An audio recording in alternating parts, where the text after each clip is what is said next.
Hello everyone, welcome to Sambhav law. और आज हम लोग बात करेंगे Swiss ribbons private limited versus union of India के केस के बारे में, जिसके अंदर सुप्रीम कोर्ट ने कॉन्स्टिट्यूशनल वैलिडिटी को स्टैब्लिश करा इंसॉल्वेंसी एंड बैंकरप्सी कोड 2016 की।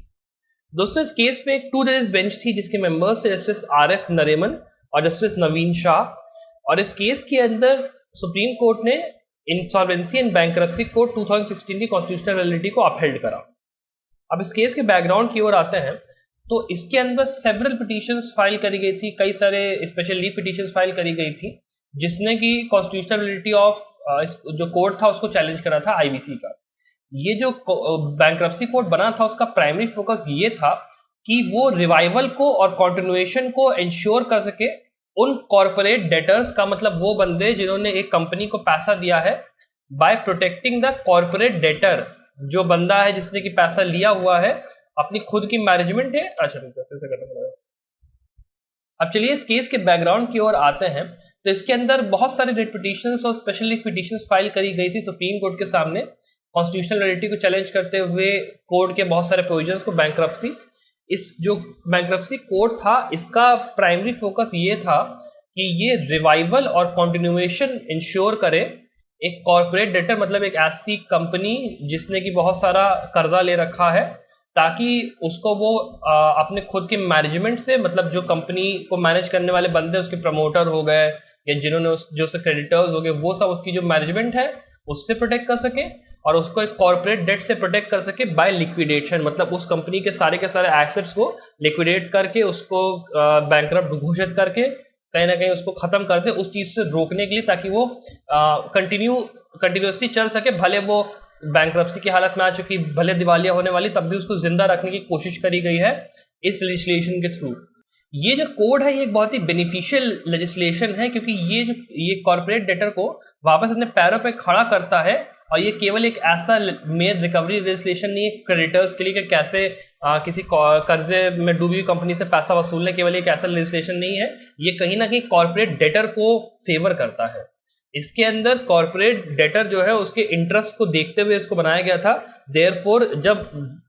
जो कॉर्पोरेट डेटर होता है उसको सेपरेट किया गया है उसके प्रमोटर्स से। प्रमोटर्स वो होते हैं दोस्तों जो कि कंपनी के स्टार्टिंग में सब कंपनी को फ्लोट करवाते हैं, पैसा लगाते हैं, अंडरराइट करते हैं, सारी प्रोसेस करते हैं, और उसके बाद उस इन्वेस्टर्स को बुलाते हैं कंपनी में इन्वेस्ट करने के लिए, वो होते हैं प्रमोटर्स। और उसके बाद कंपनी का कंट्रोल वो लोग फिर उसके ओरिजिनल ओनर्स के हाथ में लेते हैं, वो होते हैं प्रमोटर्स दोस्तों। तो उन प्रमोटर्स से डिफरेंशिएट करने की जरूरत थी कॉर्पोरेट डेटर्स, क्योंकि प्रमोटर्स का बाद में फिर कंपनी में कोई ज़्यादा स्टेक रहता नहीं है, लेकिन जो कॉर्पोरेट डेटर है फिर जो कंपनी की मैनेजमेंट है उसका इंटरेस्ट रहता है कंपनी। तो उस चीज़ को डिफरेंशिएट करने का मेन पर्पस था इस एक्ट का। जो सिस रिबन्स प्राइवेट लिमिटेड थी और जो अदर पिटिशनर्स थे, उन्होंने इन फॉलोइंग पॉइंट्स पे पर्टिकुलर कोड को कहा कि ये गलत है। जो पहला पॉइंट ये था कि जो NCLT एप्लीट कोर्ट थी एनक्लैट, ठीक है, वो उसकी जो केवल सीट थी वो थी केवल न्यू दिल्ली में, जहाँ पे ये बहुत ज़्यादा इनएफिशिएंट हो जाता है कि आप अगर मान लीजिए तमिलनाडु में है, कलकत्ता में है, बॉम्बे में है, तो आप न्यू दिल्ली आए, वहाँ पे आके आपको अपना केस फाइल करना पड़े उस चीज़ के लिए उन्होंने पहले ये प्रोविजन था बैंक्रप्सी कोड के पहले कि आपको केवल हाई कोर्ट को अप्रोच करना अपने रिस्पेक्टिव स्टेट्स के लिए इस पर्टिकुलर चीज़ के अपील के लिए, लेकिन यहाँ पे आपको दिल्ली आना पड़ेगा, तो उसके लिए उन्होंने कहा कि ये गलत है। दूसरा, उन्होंने ये कहा कि जो फाइनेंशियल क्रेडिटर होता है और फिर जो ऑपरेशनल क्रेडिटर होता है वो आर्टिकल जो उनकी क्लासिफिकेशन है वो आर्टिकल 14 के वायलेटिव है, क्योंकि फाइनेंशियल क्रेडिटर को जो है ज़्यादा बेनिफिट मिल रहा है, ऑपरेशनल क्रेडिटर को उतनी ज़्यादा इंपॉर्टेंस नहीं मिल रही है यहाँ पे। फिर जो तीसरा पॉइंट था वो ये इनका था section 12A of the code को लेके, जिसके अंदर सेटलमेंट प्रोसेस की बात की गई है कि कैसे सेटलमेंट प्रोसेस में आप आओगे, जहां पे आपको एटलीस्ट 90% जो वहां पे क्रेडिटर्स की कमिटी है उसके अप्रूवल की जरूरत पड़ती है। उनका ये कहना था कि अगर आपने एक ऐसी अनब्रिंडल्ड और अनकैटलाइज्ड पावर की इतनी सारी पावर आपने कमिटी ऑफ क्रेडिटर्स को दे दी कि वो लेजिटिमेट सेटलमेंट क्लेम्स को रिजेक्ट कर सकते हैं किसी भी कंपनी के, तो वो बहुत ज़्यादा मुसीबत पैदा करेगा क्रेडिटर्स के लिए और कॉर्पोरेट डेटर्स के लिए। क्योंकि ये जो पर्टिकुलर बेसिकली कोड है इसके अंदर कमिटी के पास, क्रेडिटर्स की कमिटी के पास ये पावर होती है कि वो डिसाइड करेंगे कौन सी सेटलमेंट होनी है, कौन सी सेटलमेंट नहीं होनी है अंडर सेक्शन 7 या सेक्शन 9 जब आप उसके लिए अप्लाई करते हो उस प्रोसेस के लिए। इसके बाद जो अगला सेक्शन है वो है 29A क्लॉज C, जिसके अंदर एक ब्लैंकेट बैन लगा दिया गया है उन प्रमोटर्स के पार्टिसिपेशन के अंदर कॉर्पोरेट डेटर्स के जिसमें अंदर ये मैकेनिज्म नहीं दिया गया कि अगर दो तरीके प्रमोटर्स अगर हम लोग मान लेते हैं, ऐसे प्रमोटर्स जो कि सही में अनस्क्रूपुलस थे, जिन्होंने सही में कंपनी को फ्रॉम द ग्राउंड अप उठाया, उनके अंदर कोई भी एक मैल इंटेंशन नहीं था कि मान लो कंपनी अगर डूब जाती है, पैसा नहीं उसका हो पाता, तो हमें अपना पैसा वापस मिल जाएगा, क्योंकि प्रमोटर्स ने ही उस चीज़ को अपलिफ्ट करा था कहीं ना कहीं। ऐसे बंदे अगर हैं, और फिर ऐसे बंदे जो कि सही में एफिशिएंट मैनेजर्स थे वो थे, और फिर ऐसे बंदे जो सही में चाहते हैं कि कंपनी को नुकसान हो और वो ठीक से काम ना कर पाए, ऐसे बंदों के बीच में वीड आउट कैसे किया जाए कि एक जो कंपनी का अच्छा चाहता है, दूसरा जो कंपनी को नुकसान चाहता है, ऐसे बंदों के अंदर वीड आउट करने के लिए कोई भी वो प्रोसेस नहीं दिया हुआ था। और इसी वजह से अगर आपने ब्लैंकेट बैन लगा दिया सारे के सारे प्रमोटर्स के ऊपर, कॉर्पोरेट डेटर्स के, तो वो बंदे भी रिवाइवल में पार्ट नहीं ले पाएंगे कॉर्पोरेट डेटर के उसमें, जो कि सही में उसका भला चाहते थे, क्योंकि उनके साथ कहने के गलत होगा और उनको अपने डेट्स नहीं मिल पाएंगे फॉर किसी रीजन की वजह से, जो कि आर्बिट्ररी होगा, और वो अनइक्वल्स को एज इक्वल ट्रीट करता है। ये बात कहीं ना कहीं उनका कहना था। दूसरा था 29A(j), जहां पे ये कहा गया कि जो रिलेटिव्स होते हैं, रिश्तेदार होते हैं ऐसे प्रमोटर्स से जिनको डिसबार किया गया है, डिस्पाइट ऑफ द फैक्ट कि उनका कोई बिजनेस कनेक्शन नहीं था उस प्रमोटर के साथ जो कि उस कंपनी के अंदर है, तो उनके फैमिली वालों को कैसे आप बार कर सकते हो, क्योंकि वो फैमिली वाले तो थोड़े ना फाइनेंशियली उनके साथ नहीं इन्वॉल्व है, भले उनके रिश्तेदार है पर फाइनेंशियली इन्वॉल्व जब नहीं है तो उनको क्या इनएलिजिबल डिक्लेयर करना सही है 29A के अंदर, उनका ये कहना था। उसके बाद सेक्शन 53 की बात करी गई, जहाँ पे जब लिक्विडेशन होगा तो जो ऑपरेशनल क्रेडिटर है, मैं अभी आगे आपको समझाऊंगा ऑपरेशनल क्रेडिटर होता क्या है। तो जो ऑपरेशनल क्रेडिटर है उसकी रैंक तो सारे के सारे क्रेडिटर्स के साथ सबसे नीचे आएगी, जो कि अनसिक्योर्ड क्रेडिटर्स जो हैं उनके साथ भी, और जो फाइनेंशियल क्रेडिटर्स है उनके साथ भी, क्योंकि जो फाइनेंशियल क्रेडिटर है उसने कहीं ना कहीं एक सिक्योरिटी के साथ लोन दिया फाइनेंशियल इंस्टीट्यूशन को, साथ में बाकी अनसिक्योर्ड क्रेडिटर्स। उसके बाद ऑपरेशनल क्रेडिटर्स आते हैं जो कि डे टू डे एक्टिविटी में ये देखते हैं कि कंपनी को कहाँ पैसा चाहिए कहाँ नहीं चाहिए, तो उस तरीके से ऑपरेशनल क्रेडिटर लास्ट में आता है कि उसका सबसे कम इन्वॉल्वमेंट है in terms of stakes company के अंदर, इसीलिए उसको एकदम अंत में लिक्विडेशन का मौका मिलेगा कि उसका अपना पैसा वापस मिल सके। तो कहीं ना कहीं ये वायलेटिव है उनके अकॉर्डिंग। अब इसके अंदर देखिए 5 इशूज है। सबसे पहला इशू ये था कि एनक्लैड की केवल एक ही बेंच है दिल्ली में, ये बात कहीं ना कहीं गलत लगी उनको। दूसरा ये था कि क्या फाइनेंशियल क्रेडिटर और ऑपरेशनल क्रेडिटर की जो क्लासिफिकेशन है वो वायलेटिव है आर्टिकल 14 के। उसके बाद ये था कि section 12A of the code violative है कि नहीं, फिर section 29A of the code violative है या नहीं, और फिर section 53 of the code violative है या फिर नहीं। सबसे पहला जो इशू था उसको कोर्ट ने ऐसे सॉल्व करा कि उन्होंने अपने अर्लियर जजमेंट के ऊपर रिलाय करते हुए Madras bar association versus union of India के, उन्होंने ये कहा कि जो परमानेंट बेंचेस हैं उनको स्टैब्लिश करने की ज़रूरत है ईच एंड एवरी जुरिसडिक्शन में हाई कोर्ट के, और अगर ऐसा पॉसिबल नहीं है तो एटलीस्ट एक सर्किट बेंच बनानी चाहिए जो कि देश के हर कोने में एक एक हो, ताकि जो अग्रीव पार्टीज हैं वो आराम से रेमेडी को अवेल कर सकें। और इसी ने सुप्रीम कोर्ट ने जो है यूनियन ऑफ इंडिया को ये डायरेक्ट करा कि एटलीस्ट सर्किट बेंचेस बनाए जाएं एटलीस्ट कुछ जगहों पे, ताकि 6 महीने के पीरियड के अंदर in the date of judgement की लोग जो है वहाँ पे भी जाके अपनी जो उनकी प्रॉब्लम्स है उनको रेक्टिफाई कर सकें।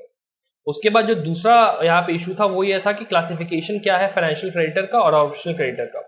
सुप्रीम कोर्ट ने इस चीज़ के ऊपर एक डिटेल एनालिसिस करा by going through the bankruptcy law reform committee report, insolvency law committee report 2018 और रेगुलेशंस, और उन्होंने ये कहा कि ये जो क्लासिफिकेशन है ये आर्टिकल 14 के वायलेटिव नहीं है, क्योंकि जो फाइनेंशियल क्रेडिटर्स होते हैं वो फ्रॉम द स्टार्ट इन्वॉल्व होते हैं कॉर्पोरेट डेटर की वायबिलिटी में, कैसे वो काम करेगा, क्या उसके ऑपरेशंस रन करेंगे, कितना पैसा उसको देना है, और वो उसके जो लोन मान लो आपको उसको दिया, उसको रिस्ट्रक्चर करने की पावर भी इनके पास होगी, साथ ही में रीऑर्गेनाइज करने की पावर भी होगी उसके बिजनेस को, अगर मान लीजिए उसका बिजनेस में दिक्कत आ रही है, अब ये बताना है कि कहाँ पे फाइनेंशियल स्ट्रेस है कहाँ पे नहीं है, ये सारे जो काम है लेकिन ऑपरेशनल क्रेडिटर्स जो है ना करते हैं और ना वो कर सकते हैं।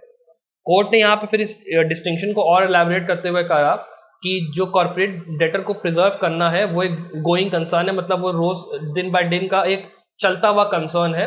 और वहाँ पे ये इंश्योर करना ज़रूरी है कि मैक्सिमम रिकवरी हो सारे क्रेडिटर्स के लिए उनके पैसे का, जो कि ऑब्जेक्टिव है कोड का, जो बैंक्रप्सी कोड है उसका। जो फाइनेंशियल क्रेडिटर है वो क्लियरली डिफरेंट है ऑपरेशनल क्रेडिटर्स से, और देयरफॉर ये ऑब्वियसली एक यहाँ पे इंटेलिजिबल डिफरेंशिया है दोनों के बीच में, जो कि एक डायरेक्ट रिलेशन सॉर्ट करती है, जो कि इस कोड के साथ आपने कहीं ना कहीं बनाया है, क्योंकि इस कोड का मेन काम ही ये है कि कैसे किसी कॉर्पोरेट जो डेटर है उसको कैसे आप उसकी बैंकरप्सी को चला रहे हो, कैसे आप उसके डेट्स को रिजॉल्व कर रहे हो, किसको पहले पैसा मिलेगा, किसको बाद में पैसा मिलेगा, इस चीज़ को डिफाइन करना कहीं ना कहीं इस कोड का मकसद है। तो वो कहीं ना कहीं पूरा हो रहा है इस डिफरेंशिया के थ्रू। फिर इसके बाद कोर्ट ने फाइनेंशियल क्रेडिटर को और ऑपरेशनल क्रेडिटर को डिफरेंशिएशन ऐसे इलेबोरेट करा। जो फाइनेंशियल क्रेडिटर होता है वो बेसिकली सारे के सारे फाइनेंशियल क्रेडिटर्स की तरह होता है, जो कि बैंक होते हैं, फाइनेंशियल इंस्टीट्यूशन होते हैं, जो कि सिक्योर्ड क्रेडिटर्स होते हैं, मतलब कि उन्होंने कोई ना कोई सिक्योरिटी रखी हुई है अगेंस्ट द लोन। जो ऑपरेशनल क्रेडिटर्स होते हैं वो अनसिक्योर्ड पेमेंट्स होते हैं, जो कि गुड्स एंड सर्विसेज के लिए काम आते हैं, एज वेल एज ऐसे पेमेंट जो कि वर्कर्स को दिए जाते हैं, जो कि सिक्योर्ड नहीं होते किसी मॉर्गेज डॉक्यूमेंट के द्वारा।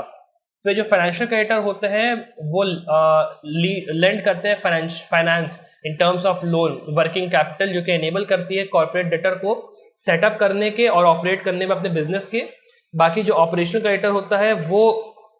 कहीं ना कहीं supply of goods and services के बारे में कि उसमें ज़्यादा इन्वॉल्व होता है, कॉन्ट्रैक्ट्स के उसमें, ऑपरेशन और बिजनेस के। जो फाइनेंशियल कॉन्ट्रैक्ट्स होते हैं वो generally large sums of money को इन्वॉल्व करते हैं, बल्कि जो ऑपरेशनल कॉन्ट्रैक्ट्स होते हैं उसके अंदर एक जो क्वांटम होता है कॉन्ट्रैक्ट का या फिर जो पैसा होता है वो बहुत कम होता है, जनरली काफ़ी लेस होता है। जो फाइनेंशियल क्रेडिटर्स होते हैं उनके अंदर एक स्पेसिफाइड पेमेंट शेड्यूल होता है कि आपको इतने दिन में पैसा लौटाना है। अगर आप डिफॉल्ट करते हैं तो फिर फाइनेंशियल क्रेडिटर्स एंटाइटल होते हैं पूरी तरीके से लोन को रिकॉल करने के लिए इन टोटलिटी। जो कॉन्ट्रैक्ट्स होते हैं ऑपरेशनल क्रेडिटर्स के, उसके अंदर ऐसी कोई स्टिपुलेशन नहीं होती कि कब पैसा लौटाना है, सारा पैसा लौटाना है, कब लौटाना है, कैसे लौटाना है, ऐसा कुछ नहीं होता। जो फाइनेंशियल क्रेडिटर्स होते हैं वो फ्रॉम द बिगिनिंग इन्वॉल्व होते हैं उसकी वायबिलिटी देखने में, वही देखते हैं कि रिस्ट्रक्चर कैसे करना है, कैसे उसके बिजनेस चलाना है, कैसे बढ़िया चलेगा। लेकिन ऑपरेशनल क्रेडिटर्स ना ऐसा करते हैं ना करने देते हैं। तो इसीलिए जो सुप्रीम कोर्ट थी उसने ये कहा कि जो डिफरेंशिएशन ऑपरेशनल और फाइनेंशियल क्रेडिटर में ये सही है, और कहीं ना कहीं जो बैंक्रप्सी कोड का मेन ऑब्जेक्टिव था वो डिफरेंशिएशन करना था, और अगर ना किया जाए तो जो कॉर्पोरेट डेटर है उसकी कंपनी तो तुरंत, मतलब आप लोग जैसे समझ लीजिए ऐसे आप पैसा उसका निकाल लोगे कि उसके पास कोई बचेगा ही नहीं। इसीलिए उस चीज़ को रेगुलेट करना काफ़ी ज़रूरी है। इसलिए ये जो क्लासिफिकेशन है ये कहीं ना कहीं वायलेटिव नहीं है आर्टिकल 14 के। उसके बाद वैलिडिटी ऑफ सेक्शन 12A की बात आती है। तो जो पहला प्राइमरी इशू था इसके उसमें वो ये था कि जो 90% दिया गया है, 90% कमिटी का जो क्रेडिटर्स का है उसको थ्रेशोल्ड दिया गया है, अगर वो अलाउ करेगी तभी आप विड्रॉ कर सकते हैं। ये जो हाई थ्रेशोल्ड था उसको एक्सप्लेन करा गया था इंसॉल्वेंसी लॉ कमिटी रिपोर्ट्स के थ्रू, जहाँ पे जितने भी फाइनेंशियल क्रेडिटर्स हैं उनको अपने हेड, मतलब एक साथ अपना दिमाग लगा के ये सोचना है कि किस विड्रॉल को आप अलाउ करेंगे, किस सेटलमेंट को आप अलाउ करेंगे। जैसे मान लीजिए कोई ओमनिबस सेटलमेंट है जिसमें कि सारे के सारे क्रेडिटर्स इन्वॉल्व हैं, और टू आइडली अगर मान लीजिए आप एंटर होते हैं तो कि मतलब जितने भी क्रेडिटर्स हैं कंपनी के, मान लीजिए 15-20 क्रेडिटर्स हैं, तो उनमें से एक क्रेडिटर अपना पैसा अगर निकालना चाहता है तो बाकी की जितने क्रेडिटर्स हैं उनकी कमिटी बनेगी, और उसमें से अगर जब 90% है तो बंदे उसमें कह रहे थे कि हाँ आप पैसा ऐसे निकाल सकते हो, तभी वो चीज़ अलाउड होगी। तो वहाँ पे ही यहाँ पे ये कहा जा रहा है कि 90% पावर नहीं दी जानी चाहिए थी। और यहाँ पे जो लॉ कमेटी की रिपोर्ट आई है उसके अंदर ये कहा गया कि जब तक सारे के सारे बंदे मिलके नहीं दिमाग लगाएंगे तब तक वो सही से हो नहीं पाएगा। और यही ये चीज़ एक्सप्लेन करती है कि 90% क्यों ज़रूरत है सब्सटेंशियली फाइनेंशियल क्रेडिटर्स को देने की, और अगर वो ग्रांट अप्रूवल नहीं करेंगे किसी इंडिविजुअल विड्रॉल के लिए और सेटलमेंट के लिए तो कहीं ना कहीं प्रॉब्लम आ सकती है एक स्ट्रक्चर डिसाइड करने में कि किस तरीके से पैसे को वापस कराया जाएगा क्रेडिटर्स को। उसके बाद उन्होंने ये भी कहा कि सेक्शन 60 के अंदर एक और चीज़ आती है कि मान लीजिए अगर प्रॉब्लम होती है कि जो कमिटी ऑफ क्रेडिटर्स हैं वो मान लो बायस्ड हैं या कुछ हैं, तो उसके अंदर उनकी लास्ट से नहीं है कि जो उन्होंने डिसाइड कर दिया वही होना है। इसके अंदर जो एनक्लैट है और जो एनसीएलटी है उसका फाइनल वर्ड है कि वो सेट असाइड कर सकती है डिसीजन को कमिटी के, क्रेडिटर्स के कमिटी के, और वो अपने हिसाब से मान्यता दे सकती है। तो उस हिसाब से ये जो पर्टिकुलर प्रोविजन है 12A का कि 90% वाला आता है वो कहीं ना कहीं कॉन्स्टिट्यूशनली पास होता है। फिर कोर्ट ने एग्जामिन करा सेक्शन 29A की वैलिडिटी को, तो उसके अंदर सबसे पहले सेक्शन 29AC को देखा। सुप्रीम कोर्ट ने यहाँ पे ये ऑब्जर्व करा कि जब एक अर्स्टवाइल मैनेजर जो कि गिल्टी नहीं है किसी मैलफिसेंस के, या फिर जब उसने किसी जो एक्टिंग कंपनी है उसके इंटरेस्ट में ही काम करा है, तो उनको यहाँ पे कोई रीजन नहीं दिखाई पड़ता है कि क्यों उसको रेजोल्यूशन प्रोसेस में पार्ट नहीं लेना चाहिए, जो कि बैन किया गया है 29A के अंदर, उसको क्यों नहीं पार्ट लेना चाहिए, इसका कोई रीजन नहीं है। रेजोल्यूशन प्रोसेस होता है जब कंपनी का लिक्विडेशन हो रहा है, तो उसमें कैसे आप उसके डेट को या फिर उसके एसेट्स को कैसे आप ले सकते हो, उसकी बात हो रही है यहाँ पे। उसके बाद कोर्ट ने बात करी सेक्शन 29A(j) के बारे में, जिसमें ये कहा गया कि पर्सन्स हु एक्ट ज्वाइंटली और in concert with others are connected. उसमें मेन मकसद ये था कि बिजनेस एक्टिविटी के रिलेशन में ही जो रेजोल्यूशन एप्लीकेंट है उसके बिजनेस एक्टिविटी के रिलेशन में ही ये होना चाहिए। सिमिलरली उन्होंने कैटेगरीज ऑफ पर्सन्स की बात करी सेक्शन 524A के, जहाँ पे ये शो करता है कि जो पर्सन कनेक्टेड है वो विद इन द मीनिंग आएगा 29A(j) के। दिस बीइंग द केस, तो जो कैटेगरीज ऑफ पर्सन जिनकी की बात करी गई है एज रिलेटिव, ऑब्वियसली उनका एक रिलेशन होना चाहिए बिजनेस एक्टिविटी से रेजोल्यूशन एप्लीकेंट की। जब तक वो बिजनेस एक्टिविटी में नहीं रिलेटेड है, अगर वो फैमिली मेंबर हो तो भी वो अप्लाई कर सकता है कंपनी के रेजोल्यूशन प्रोसेस के अंदर। कोर्ट ने फर्दर ये बोला कि आपको ये शो करना पड़ेगा कि जो कनेक्टेड पर्सन्स हैं उनका वहाँ पे जो बिजनेस एक्टिविटी के साथ कोई भी कनेक्शन नहीं है। बस आपने अगर ये शो कर दिया तो उनको आप पॉसिबली डिस्क्वालीफाई नहीं कर सकते अंडर सेक्शन 29A(j). फर्दर उन्होंने ये कहा कि जो कनेक्टेड पर्सन्स होते हैं एक्सप्लेनेशन 1 क्लॉज 2 सेक्शन 29 के, उसके अंदर वो ऐसे पर्सन्स को रेफर नहीं करता है जो कि इनडिटर्मिनेट है, बट ऐसे पर्सन्स को रेफर करता है जो कि बिजनेस के बैठे हुए थे, बिजनेस के सैडल के थाम के रखा था, जब या तो किसी एंटीरियर पॉइंट ऑफ टाइम में जब उस कंपनी की शुरुआत हुई थी, या तब जब उसके रेजोल्यूशन प्लान की बात हुई थी जहाँ पे डेट इतना ज़्यादा हो गया कि उसको शायद लिक्विडेट करने की ज़रूरत है उसके एसेट्स को, तब की बात थी। अगर उन दोनों केसेस में कोई पर्सन इन्वॉल्व है उसको आप डिस्क्वालीफाई कर सकते हैं 29A(j) के अंदर। लेकिन अगर आप कनेक्टेड की बात करें कि कोई और प्रमोटर था जिसका फैमिली मेंबर है और वो कनेक्टेड केवल फैमिली रिलेशन के थ्रू था, बट उसको कंपनी में कोई इंटरेस्ट नहीं था, तो उसको आप डिस्क्वालीफाई नहीं कर सकते हैं। उसके बाद बात हुई सेक्शन 53 की वैलिडिटी की। उन्होंने ये कहा कि जो रीज़न है फाइनेंशियल डेट्स को डिफरेंशिएट करने का, जो कि सिक्योर्ड है ऑपरेशनल डेट से जो कि इनसिक्योर्ड है, उनकी रिलेटिव इंपॉर्टेंस के बारे में बात करती है उन दोनों की। बिकॉज जो ऑब्जेक्टिव है कोड का, इन बैंक्रप्सी कोड को लाने का, उस ऑब्जेक्टिव से कहीं ना कहीं उसको मिलना चाहिए। जो रिपेमेंट होता है फाइनेंशियल डेट्स का, वो इन्फ्यूज करता है कैपिटल इकोनॉमी के अंदर इन एज मच एज की जो बैंक और फाइनेंशियल इंस्टीट्यूशंस होते हैं वो जो है अपने मनी को पैसा वापस पा पाए फर्दर, ताकि वो अपना जो मनी है बाकी इंस्टीट्यूशंस को लेंड कर सके जब वो इनसे एक पर्टिकुलर कॉर्पोरेट डेटा से पैसा वापस ले लेते हैं। और ये जो रैशनल है ये एक इंटेलिजिबल डिफरेंशिया क्रिएट करता है फाइनेंशियल डेट्स और ऑपरेशनल डेट्स के बीच में, जो कि इनसिक्योर होते हैं, अनसिक्योर होते हैं, जो कि डायरेक्टली रिलेटेड नहीं है इस ऑब्जेक्ट कोड के ऑब्जेक्टिव से, ताकि जो इकोनॉमी है as a whole, Indian economy, उसको कहीं ना कहीं नुकसान ना हो, क्योंकि जो बैंक्स हैं वो अपना पैसा वापस नहीं ले पा रहे हैं। उन्होंने ये कहा कि जो वर्कमैन के ड्यूज होते हैं जो कि ऑपरेशनल अनसिक्योर्ड होते हैं, जो कि ऑपरेशनल डेट का पार्ट होते हैं, वो हमेशा प्लेस किए जाते हैं मोस्ट डेट्स के ऊपर, ट्रेडिशनली प्लेस किए गए हैं। दस यहाँ पे ये देखना कि जो अनसिक्योर्ड डेट है जो भी किसी काइंड का हो, एज लॉन्ग एज उसका एक लेजिटिमेट इंटरेस्ट है, वो प्रोटेक्ट किया जाएगा as relation to the object जो कि अचीव किया जा रहा है स्टेट्यूट इन क्वेश्चन के, और इसीलिए वो आर्टिकल 14 के वायलेशन में नहीं है, ना उसको इन्फैक्ट किया गया है। Thank you so much for watching this video. अगर आपको ये वीडियो पसंद आया तो प्लीज़ इस वीडियो को लाइक करिए और शेयर करिए अपने दोस्तों के साथ भी। Thank you once again for watching this video.